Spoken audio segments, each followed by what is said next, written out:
Hello friends, this is Pankaj and welcome back to my channel. हर साल की तरह इस साल भी मैं दिवाली के मुहूर्त पर स्टॉक्स में इन्वेस्ट करूंगा एंड उसके लिए मैंने कुछ स्टॉक्स ऑलरेडी आइडेंटिफाई करके रखे हैं। तो इस वीडियो के थ्रू ये स्टॉक्स मैं आपके साथ शेयर कर रहा हूँ एंड उसके साथ हम ये भी डिस्कस करेंगे कि कौन सी रीज़न की वजह से मैंने ये स्टॉक्स को सिलेक्ट किया है। So quickly one by one जानते हैं कि कौन से ये स्टॉक्स है। ये स्टॉक्स मैंने टेक्निकल, फंडामेंटल एंड बाकी भी कुछ फैक्टर्स को कंसिडर करते हुए सिलेक्ट की है। तो इसमें सबसे पहला स्टॉक है हरिओम पाइप्स। अगर इसके टेक्निकल की बात करें तो यहाँ आप देख सकते हैं कि स्टॉक एक स्ट्रॉन्ग बुलिश मोमेंटम में है। लास्ट कुछ महीनों से ये स्टॉक थोड़ा सा कंसोलिडेट कर रहा है, बट यहाँ से आगे फिर फ्रेश ब्रेकआउट के लिए स्टॉक ऑलरेडी रेडी है। सो टेक्निकली ये स्टॉक बुलिश है। अब इसका जो मेन रीज़न है वो जानते हैं जिसकी वजह से मैंने इसको सिलेक्ट किया है। तो यहाँ आप देख सकते हैं कि पिछले कुछ सालों से इस कंपनी का सेल्स जो है वो कंसिस्टेंटली ग्रो हो रहा है एंड ऑपरेटिंग प्रॉफिट मार्जिन लगभग कांस्टेंट है। तो ये बहुत ही पॉजिटिव साइन है। ये कुछ 1 या 2 साल का डेटा नहीं है। कंसिस्टेंटली लास्ट 5-6 सालों से ये कंपनी अच्छे रिटर्न्स दे रही है। इसका प्रमोटर होल्डिंग ऑलमोस्ट 61% है। बुक वैल्यू इसका 136 है and price to earning ratio 32 है, जो कि एक्सेप्टेबल है। प्राइस टू बुक की अगर बात करें तो प्राइस फिलहाल 677 एंड बुक वैल्यू 136। तो प्राइस थोड़ा सा हायर साइड में है compare to book value, but based on the chart and results मुझे पर्सनली स्टॉक इन्वेस्टमेंट के लिए बहुत अट्रैक्टिव लगता है। एंड रिस्क मैनेजमेंट के हिसाब से अगर देखा जाए तो मैं इसका जो स्टॉप लॉस है, मैं यहाँ अराउंड 550 के आसपास इसका स्टॉप लॉस रखूँगा एंड फिर आगे आगे जैसे स्टॉक में मूवमेंट होगी स्टॉप लॉस को ट्रेल करता जाऊंगा। तो ये मेरा सबसे पहला पिक है हरिओम पाइप। देन नेक्स्ट है बी सॉफ्ट। इस कंपनी की चार्ट की अगर हम बात करेंगे तो यहाँ आप देख सकते कि ये 2020 से इस स्टॉक ने बढ़िया रैली की थी एंड उसके बाद यहाँ ऑलमोस्ट 50% का करेक्शन हुआ था। करेक्शन के बाद स्टॉक फिर से जो इसका हाई बना था वहाँ तक रिट्रेस हो चुका है। तो यहाँ थोड़ा सा कंसोलिडेट करने के बाद ये स्टॉक आगे ब्रेकआउट देने की पॉसिबिलिटी मुझे लग रही है। सो टेक्निकल फ्रंट पर स्टॉक बुलिश है। अगर इसके फंडामेंटल्स की बात करें तो यहाँ आप देख सकते हैं कि इस कंपनी का जो सेल्स है रिसेंटली अब ग्रो होने लग रहा है। लास्ट कुछ सालों से ये सेल्स बहुत ही स्टैग्नेंट था, बट 2022 एंड 23 का अगर आप डेटा देखेंगे तो यहाँ सेल्स में ग्रोथ दिख रही है।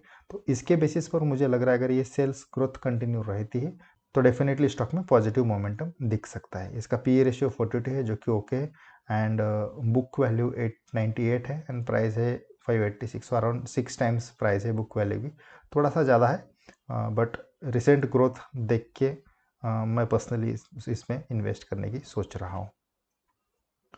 देन नेक्स्ट है फेडरल बैंक। फेडरल बैंक भी यहाँ टेक्निकली बहुत स्ट्रॉन्ग पोजीशन पर है। रिसेंटली स्टॉक ने रैली दिखाई है, बट पिछले कुछ महीनों से स्टॉक एक कंसोलिडेशन जोन में है and on the verge of breakout है। और इसके फंडामेंटल्स की अगर हम बात करें फेडरल बैंक की, तो इसका भी सेल्स कंसिस्टेंटली ग्रो हो रहा है एंड ओवरऑल नेट प्रॉफिट जो है कंपनी का वो भी कंसिस्टेंटली ग्रो हो रहा है। दूसरी इसकी अट्रैक्टिव बात मुझे ये लगी कि इसका जो पी रेशियो है वो ऑलमोस्ट 9 है। बाकी जो बैंक्स है लाइक ICICI, HDFC, उनका अराउंड 15-16 है एंड बुक वैल्यू भी जस्ट 105 है and stock 1.5 times of book value trade कर रहा है।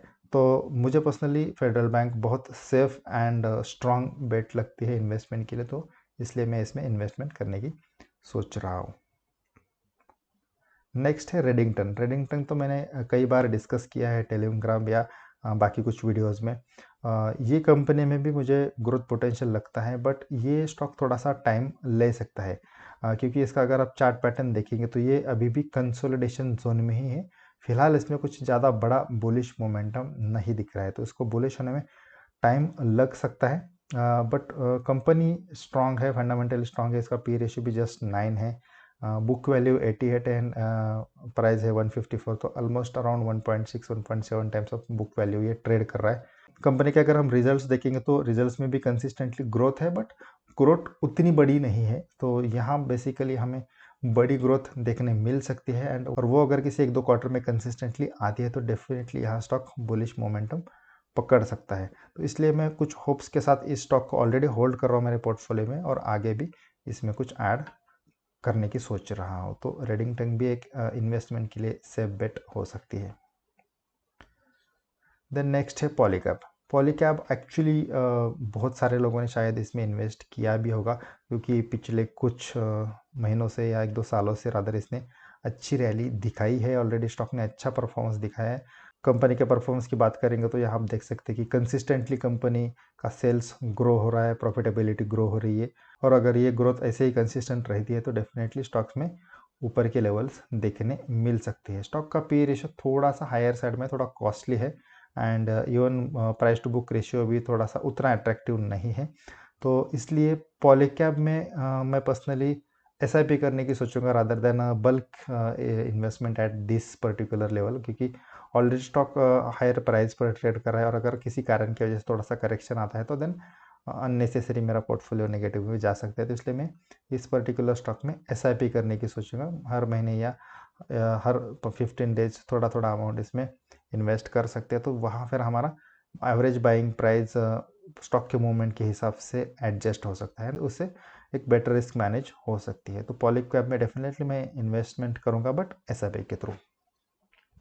एंड सिमिलरली एंजल वन जो स्टॉक है, इस स्टॉक में भी आप देख सकते हैं कि पिछले कुछ महीनों से बढ़िया रैली दिखाई है, और एंजल वन की जगह अगर आप रिजल्ट्स देखेंगे तो यहाँ देखिए रिसेंटली इसने लास्ट 2-3 सालों से बहुत अच्छी ग्रोथ दिखाई है। तो यहाँ 2021 का सेल्स अगर आप देखेंगे तो जस्ट 1200 करोड़ का था, देन 2200 एंड देन नाउ 3000। तो बहुत बढ़िया सेल्स में ग्रोथ आ रही है, एंड नेट प्रॉफिट भी यहाँ बढ़ रहा है। तो मुझे एंजल ब्रोकिंग एक स्टेबल ब्रोकर रहता है, ब्रोकिंग की जो रूल्स एंड एथिक्स है वो मोस्टली फॉलो करते हैं ये लोग।